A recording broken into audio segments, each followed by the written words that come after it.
sejam muito bem-vindos a mais um episódio do Neuropedia Podcast, um projeto idealizado pela equipe ProNeuro de Neurologia de Ribeirão Preto, com o objetivo de te deixar em dia sobre os mais diversos temas da neurologia de maneira mais prática, até porque é muita atualização. Nosso dia tem só 24 horas e realmente é difícil ficar em dia. Então, a gente aproveita para te atualizar enquanto você está no carro, ouvindo o nosso podcast ou fazendo a sua neuroproteção. Eu sou Joyce Yamamoto. Eu sou Trajano Aguiar.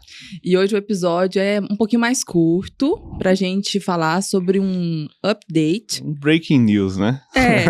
Da classificação de distonias, que foi publicada na Movement Disorders, no Journal, no mês passado, em maio.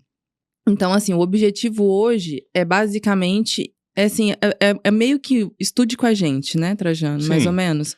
Então, a gente tá aprendendo junto aqui. Exatamente, porque realmente não é uma proposta de mudança. Eles pegaram a classificação antiga de 2013. A gente estava até conversando, nossa, 2013, bastante tempo, né? Passaram-se 12 anos, né? Exato. E eles estão propondo uma atualização, uma modificação, tanto de alguns termos quanto da própria classificação em si. Sim, e que é importante a gente divulgar isso para que... A nossa audiência é uma audiência muito qualificada, né? Então, tem muita gente que pesquisa, que faz, né? Que tá iniciando, assim, a publicação de artigos, às vezes de relato de caso, de coisas nesse sentido. E é interessante agora, a gente tá falando a mesma língua, né? E os próprios revisores, né? De pessoas que vão começar a submeter relatos de caso e tal, vão começar a cobrar isso também, pra gente começar a falar a mesma linguagem. Então, é importante você que tá também ali na linha de frente da assistência, mas que também tem aquele pezinho ali nas publicações, tá atento a essas mudanças. Eu confesso que na assistência, a minha cabeça, vou falar uma coisa que pode ser que seja polêmica, mas na assistência, a minha cabeça, quando pensa em distonias, a classificação mais antiga, que tem até uma publicação da doutora Patrícia Aguiar, que é do Brasil. Minha parente, ela? Não. que faz uma dicotomização da distonia em primária e secundária. E isso funciona muito na minha cabeça, mas realmente é importante a gente se atualizar de forma igual você falou, né? Para que a gente utilize as mesmas terminologias para que fique mais homogênea a descrição na literatura. Certo. Então, nós vamos começar agora, né, com a principal pergunta, né, do porquê que isso mudou, né? A Joyce já introduziu mais ou menos pra gente que existia uma certa heterogeneidade, né, das descrições, mas parece que muita coisa tá diferente agora, né? Então, assim, qual foi o motivo que fez com que esse pessoal se reunisse para mudar muitas coisas, assim, em distonia? Foi um painel de especialistas, né, um grupo de estudos de distonia da MDS. Foram 13 especialistas, sendo que 9 já eram da classificação antiga.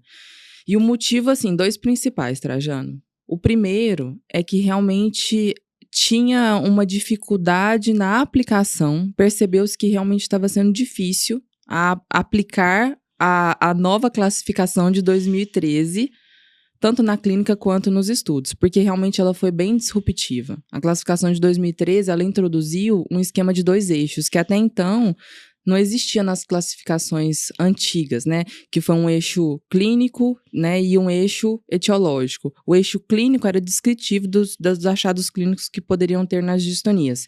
E isso guiava o eixo etiológico, que dicotomizava em se tem lesão no sistema nervoso central ou não, e se era hereditária ou não, se era adquirida, né? Então, o primeiro foi realmente essa dificuldade de aplicação.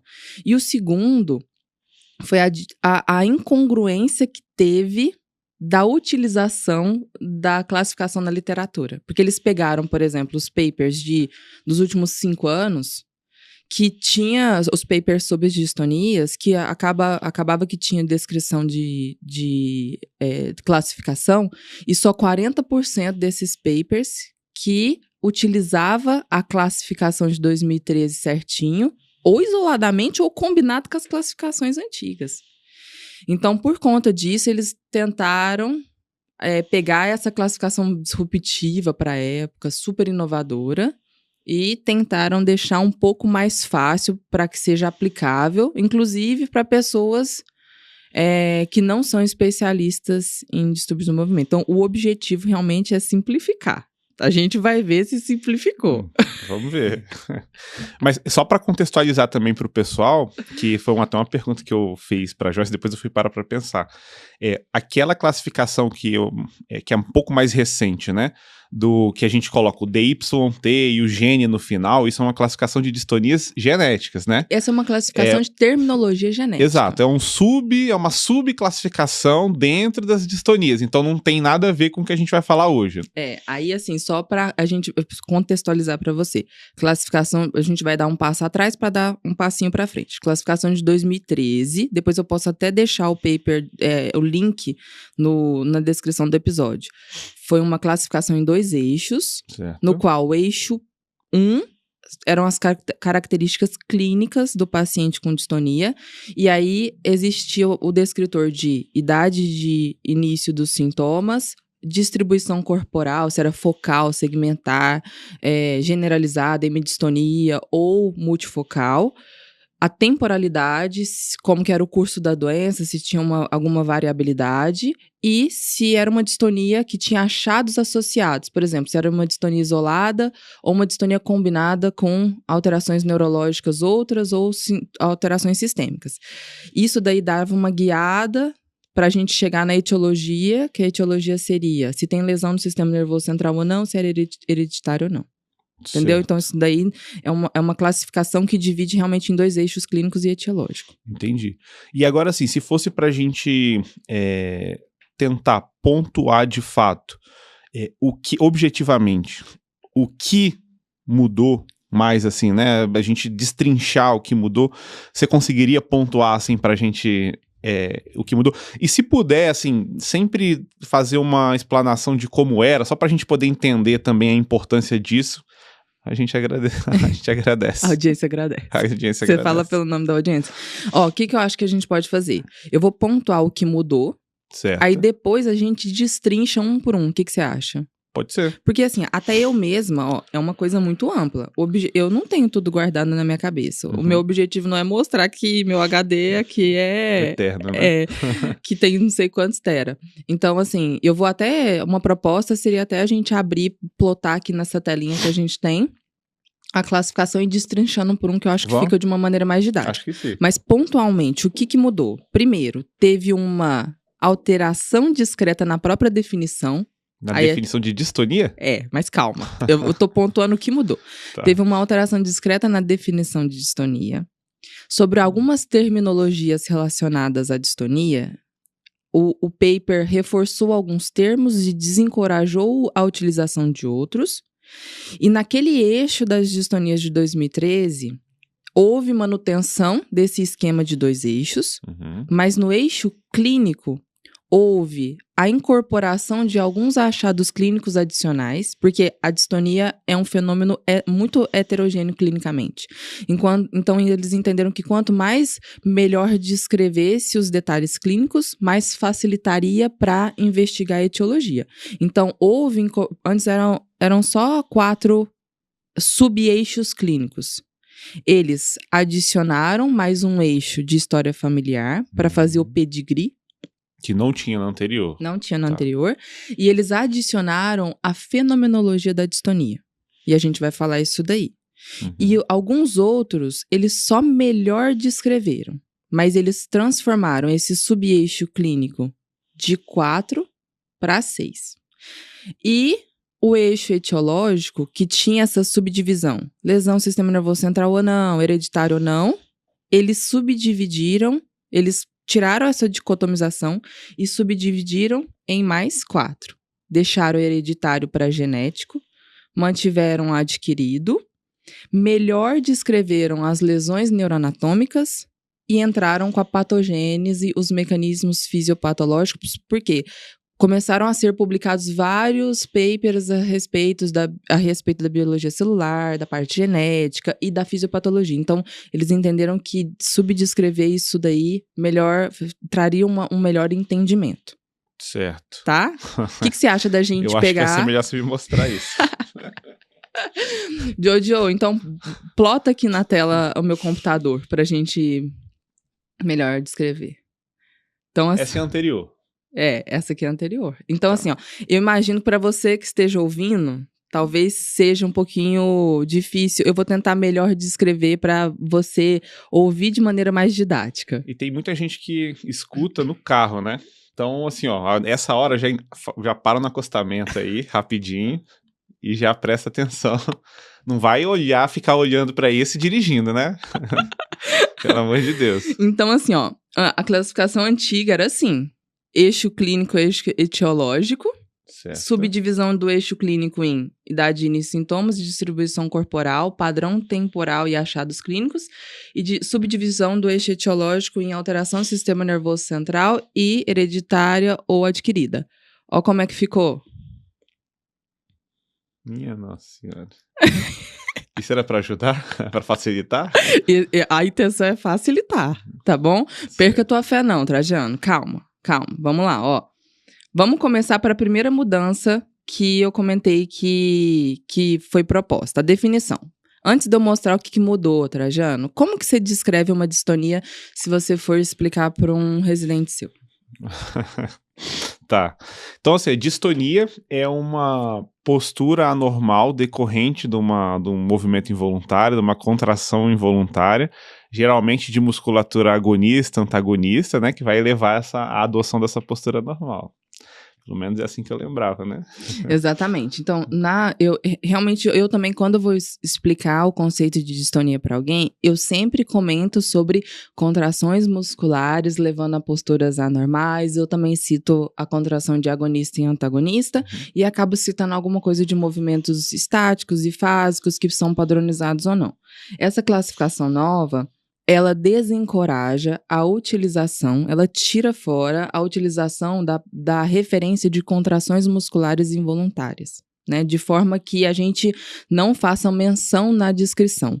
E ela adiciona a possibilidade da distonia ser meio jerk, né? Meio espasmódica. Qual que é o sentido de tirar a contração? Isso, exatamente para a gente não confundir a distonia com outras doenças neuromusculares que podem dar contração muscular involuntária. Então, a nova terminologia, ela descreve a distonia como um distúrbio do movimento involuntário, que pode ser sustentado ou intermitente, causado por movimentos anormais, posturas anormais ou ambos. Esses movimentos distônicos ou posturas, eles são tipicamente padronizados e repetitivos e eles podem ser tremulantes ou jerky.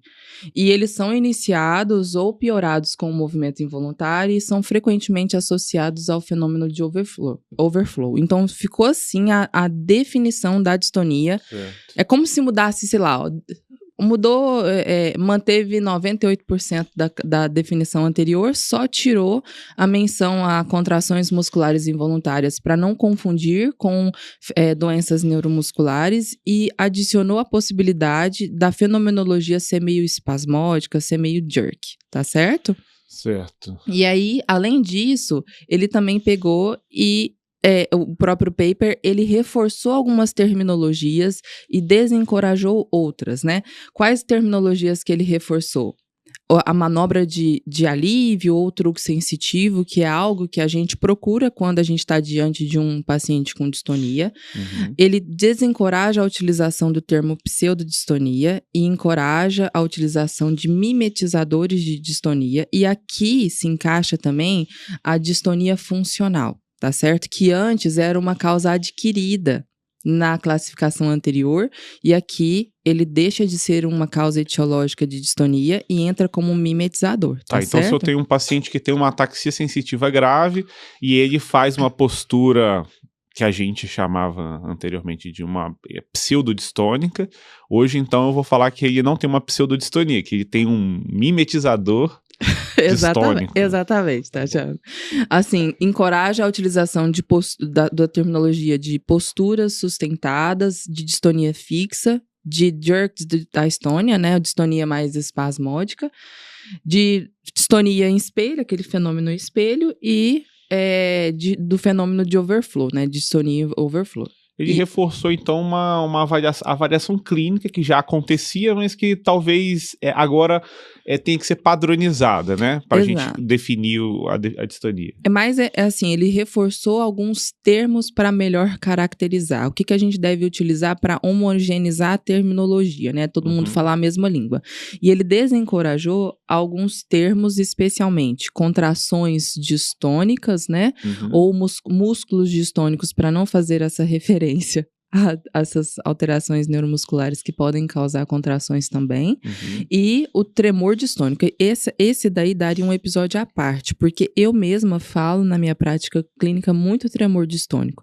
Mas na literatura não existe um consenso entre o que é o certo, se o fenômeno é um tremor distônico, se é uma distonia associada a tremor, se é um tremor com movimento distônico associado. Então, como ainda não há uma homogeneidade na forma como isso é descrito, eles optaram por não encorajar essa terminologia agora, até que se tenha uma definição muito certinha. Entendi. Tá bom? E aí vamos para a parte dos eixos, né? Esse esquema disruptivo de eixos em eixo clínico e eixo etiológico, ele manteve. Só que, como eu disse, os eixos, o eixo 1, que é o eixo de características clínicas, como a distonia é um fenômeno muito heterogêneo, a nova proposta de redefinição da classificação tenta melhor descrever isso o máximo possível. Então, por exemplo, a idade de início manteve essa subclassificação de eixo clínico, né? Que aí você melhor descreve essa idade de início dos sintomas e ele reforça a importância de, inclusive, você colocar a idade mesmo, que antes era subdividido em faixas etárias, entendeu, Trajano?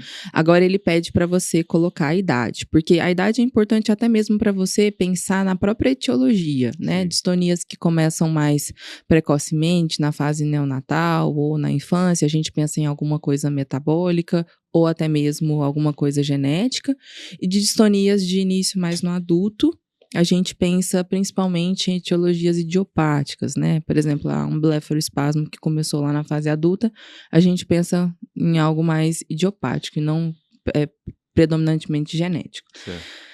Acrescentou ao eixo clínico a história familiar, que é o pedigree do paciente, e subdividiu em esporádico, familiar e desconhecido. E aqui é importante a gente reforçar que, muitas vezes, a história familiar é importante você até mesmo avaliar os familiares do paciente, porque a distonia, eu não sei se você tem essa percepção, mas eu até mesmo como especialista, eu tenho um olhar muito cuidadoso para a distonia, porque os próprios pacientes não reconhecem que o movimento distônico tá ali, então é incorporado no dia a dia, e os médicos, eles não reconhecem, eles não têm um awareness muito grande para poder reconhecer a distonia e às vezes passa despercebido, entendeu? São coisas muito delicadas muitas das vezes, né? Às vezes é uma postura normal de um dedo, de uma mão, né? E que talvez não traz tanto, em um primeiro momento, às vezes não traz tanto prejuízo para o paciente, às vezes ele nem queixa, né? Mas faz parte do seu exame físico e você identifica muitas das vezes. Né? E aí, como em todo um problema genético, né? Muitas vezes a gente tem que examinar os familiares para a gente ver que realmente tem alguma alteração sutil, para a gente classificar o tipo de padrão de herança, né? Porque às vezes eles vão falar, não tenho nenhum familiar com distonia, mas a hora que você vai examinar, tem alguém ali com algum movimento distônico que você começa a pensar se realmente é algo mesmo esporádico, desconhecido, ou se realmente tem um padrão familiar ali para guiar a sua etiologia, qual teste que você solicita, se você solicita teste genético ou não. E até a interpretação do teste, né? Porque hoje os testes genéticos estão tão... a gente tem mais fácil acesso a esses testes e a frequência de variante de significado determinado de VUS é muito grande, né? Você tem uma VUS para um gene associado à distonia e autossômico dominante, você consegue segregar com um pai, com uma mãe, porque você encontra uma distonia também no seu exame físico, é uma coisa tão simples de você fazer que te ajuda na prática, né? Perfeito. Aí, saindo da história familiar e em distribuição corporal, que existe realmente uma dificuldade muito grande de ter um consenso de descrição. Até mesmo nas próprias classificações de distonia de escalas, quer dizer, tem escala que classifica a distribuição corporal de um jeito, tem escala que classifica de outro. Eles tentaram homogeneizar da seguinte forma. Eles dividiram o corpo em 7 partes. Uhum. Face superior é uma parte, face inferior é uma parte, cervical é uma parte, laringe é uma parte, membro superior outra parte, membro inferior outra parte e tronco outra parte. Então, 7 sub-regiões. E aí, de acordo com o acometimento de cada sub-região, você classifica a distribuição corporal em focal, segmentar, que seriam 2 ou 3 regiões contíguas, uma do lado da outra. Multifocal, 2 ou 3 regiões não contíguas. Hemidistonia, que pegaria realmente só um hemicorpo, membro superior e membro inferior. E generalizada é tudo que não é focal, segmentar, multifocal e hemidistonia. E assim, a distribuição corporal também ajuda a gente principalmente na etiologia, né? Distonias focais tendem a ser um pouco mais idiopáticas. Hemidistonias, a gente costuma pensar em algo mais de lesão estrutural. E distonias generalizadas, dependendo do padrão como que é feita essa distribuição corporal cronologicamente, a gente pode pensar em alguma etiologia genética, entendeu? Então, isso daí tende a uniformizar um pouquinho mais a forma como vai descrever, inclusive nos artigos, para que a gente possa ter algo mais homogêneo. Eu só não sei se facilitou tanto assim, né? Mas... Calma, Trajano, tenha fé. Sobre distribuição temporal. Antigamente, era só o curso da doença e a variabilidade. Agora, eles adicionaram uma outra sub ali, que seria como que foi o início. Eu acho isso aí super importante, toda doença, né, Trajano? Porque uma vez que você fala que o início é agudo, você pensa em uma etiologia, por exemplo, uma etiologia funcional, distonia de início hiper mega agudo, poxa, você tem que pensar uma etiologia funcional, uma exposição a neuroléptico, né, que pode realmente gerar uma distonia de início hiperagudo, até algumas distonias hereditárias podem ter o início hiperagudo, né, aquela distonia parkinsonismo de início rápido, e algumas alterações metabólicas. Agora, início subagudo, em questão de semanas, meses, a gente pensaria até numa etiologia autoimune, que muitas encefalites autoimunes, elas podem causar distonia como um dos fenômenos clínicos. E a gente está engatilhado um episódio de encefalite, né? Você está organizando aí. Estamos organizando, né? Só dando segredo aí. Spoiler no meio do episódio. E distonias mais graduais, a gente pensaria em alguma coisa idiopática ou etiologia genética. Agora, o curso da doença, ele pode ser estático, que aí, assim, a gente pensa até mesmo uma etiologia estrutural ou nas paralisias cerebrais, né? A gente teria que contextualizar um curso progressivo e um curso flutuante. E a variabilidade aqui ele descreve como paroxístico, variação diurna, isso é importante em algumas distonias genéticas, e se não nota variabilidade ao longo do dia, tá bom? Saindo da dimensão temporal, indo para a fenomenologia, esse detalhe, né, esse achado clínico, ele foi adicionado. Isso daí não tinha na classificação anterior, né, que é a fenomenologia. Aí ele pede para você correlacionar com o movimento voluntário, se a distonia é tarefa específica, se é induzida pela ação, se acontece durante o repouso e a ação, ou se é uma distonia fixa, né? E ele pede para você caracterizar melhor os achados associados à distonia. Se é uma distonia que tem manobra de alívio ou o truque sensitivo, se é uma distonia tremulante ou se é uma distonia mais jerk, né? Myoclonic-like, entendeu? Myoclonic-like, certo? E por fim, manteve essa diferenciação de distonia isolada e distonia combinada, seja com achados neurológicos, por exemplo, uma distonia parkinsonismo, ou com achados sistêmicos para guiar a sua etiologia. Isso tudo serve para você melhor descrever a parte clínica da distonia, para você saber o que você solicita para investigar a própria etiologia, entendeu, Trajano? E também até para você pesquisar, né? Se você tem um caso que você não tem diagnóstico, você ter uma nomenclatura padronizada de como que foi o início, se teve progressão, a fenomenologia que você está vendo e tudo mais, você vai ter um grupo de doenças que vai se enquadrar nesse padrão. Então, quando eu for pesquisar esse padrão, que é o que eu tô vendo na prática, eu vou conseguir, esse grupo de pacientes aqui, eles têm esse gene, ele tá mais associado a esse padrão de distonia, então eu não posso deixar de pedir, ou então investigar esse tipo de doença autoimune. Indo em direção a esse deep phenotype, né? Você realmente fenotipizar para você pensar qual que é a etiologia. Agora, o segundo eixo, que é o eixo genético, lembrando que antes era lesão do sistema nervoso central ou não, hereditário ou não, eles entenderam que hereditário e adquirido, eles não são excludentes, porque às vezes você tem um gene que você não vai manifestar, ao menos que você tenha um trigger, né? Então, fica meio misturado. Então, ele trocou hereditário e deixou genético, e o genético subdividiu nos padrões de herança, né? Autossômico dominante, recessivo, ligado ao X, herança materna ou desconhecida. Dos adquiridos, ele manteve os principais adquiridos, que seriam medicações, toxinas, trauma, causas adquiridas outras ou desconhecidas, aqui só tirou a distonia funcional, né? Tá certo? E porque colocou como um mimetizador de distonia. A neuroanatomia, se era só sim ou não, tem lesão do sistema nervoso central ou não, ele subdividiu em lesão focal, multifocal, se tem lesões difusas ou se não conhece isso daí, se isso daí é desconhecido. Basicamente pela ressonância, né? Que ele usa. Esses métodos funcionais e tal não estão ainda nessa classificação. Né? Melhor descrever o substrato neuroanatômico. Certo.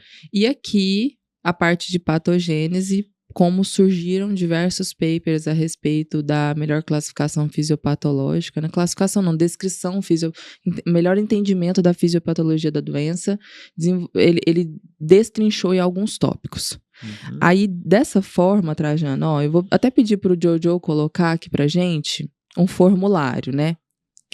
Porque o que acontece? Essa nova proposta de redefinição de alguns termos e classificação da própria classificação antiga, ela veio no sentido de tentar simplificar, por mais que você ache que não tenha simplificado, e eu também fico com um pouco dessa sensação, ainda não entrei num consenso comigo mesmo se simplificou ou não.